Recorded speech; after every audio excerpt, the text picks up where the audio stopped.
Welcome to the Tech Egg. Don't get scrambled. Enjoy the video. You begin by ensuring both devices support SharePlay and that you're signed into the same Apple ID family or invited guest. Start a FaceTime call with the people you want to listen with.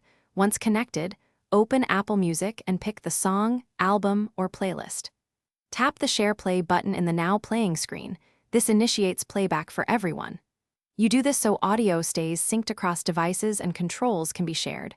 Once done, other participants can join playback or cue tracks. Once SharePlay is active, you'll see shared controls in Apple Music and FaceTime. Use them to play, pause, skip, or adjust volume. If you want collaborative listening, add tracks to the shared queue or allow participants to suggest songs. This keeps the session interactive.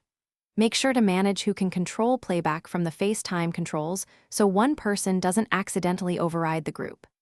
These steps maintain a smooth experience and prevent abrupt changes. Make sure to confirm everyone's on the same queue. To finish, stop playback in Apple Music or end the FaceTime call.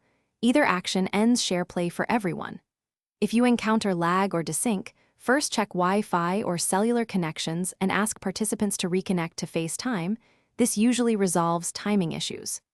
If someone can't join, verify their Apple Music subscription and that their device has the required OS version. Finally, restart the app or device if problems persist. Often a quick reboot clears stubborn permission or network. Thanks for watching. Consider subscribing if I helped unscramble your problems.